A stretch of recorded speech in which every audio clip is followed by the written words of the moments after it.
Namaskar, Jai Shri Krishna. Appreciating text 28 of chapter 8, Attaining the Supreme of Srimad Bhagavad Gita. Text 28. Vedeshu Yaggeshu Tapahasu Saiva Daneshu Yata Punya Phalam Pradishtam Ata Yeti Tata Sarva Midam Viditva Yogi Param Sthanamu Paiti Chadyam. A person who accepts the path of devotional service is not bereft of the results derived from studying the Vedas, performing sacrifices, undergoing austerities, giving charity, or pursuing philosophical and fruitive activities. Simply by performing devotional service, he attains all these, and at the end he reaches the supreme eternal abode. This verse is the summation of the 7th and 8th chapters, which particularly deal with Krishna's consciousness and devotional service. One has to study the Vedas under the guidance of the spiritual master and undergo many austerities and penances while living under his care. A brahmachari has to live in the home of the spiritual master just like a servant, and he must beg alms from door to door and bring them to the spiritual master.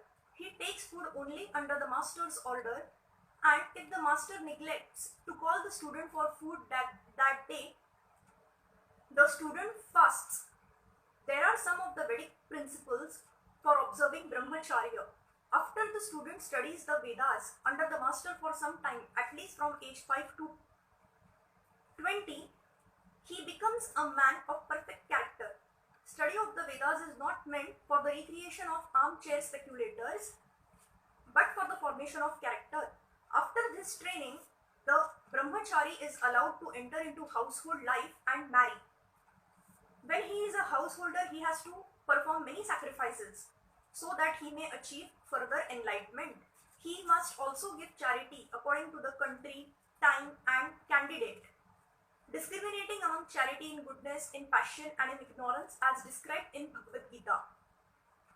Then after retiring from household life, upon accepting the order of Vanaprastha, he undergoes severe penances, living in forest, dressing with tree bark, not shaving, etc. By carrying out the orders of brahmachari householder life, Vanaprastha, and finally sannyasa, one becomes elevated to the perfectional stage of life. Some are then elevated to the heavenly kingdoms, and when they become even more advanced, they are liberated in the spiritual sky, either in the impersonal Brahma Jyoti or in the Vaikuntha planets or Krishna Loka. This is the path outlined by Vedic literatures. The beauty of Krishna's consciousness, however, is that by one stroke, by engaging in devotional service, one can surpass all the rituals of the different orders of life. The words Midam, Viditva indicate that one should understand the instructions given by Shri Krishna in this chapter and the 7th chapter of Bhagavad Gita. One should try to understand these chapters not by scholarship or mental speculation, but by hearing them in association with devotees. Chapters 7 through 12 are the essence of Bhagavad Gita. The first 6 and the last 6 chapters are like coverings for the middle 6 chapters, which are especially protected by the Lord.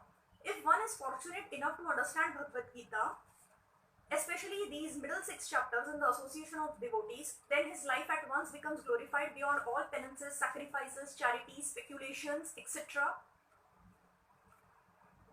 For one can achieve all the results of these activities simply by Krishna's consciousness. Thank you.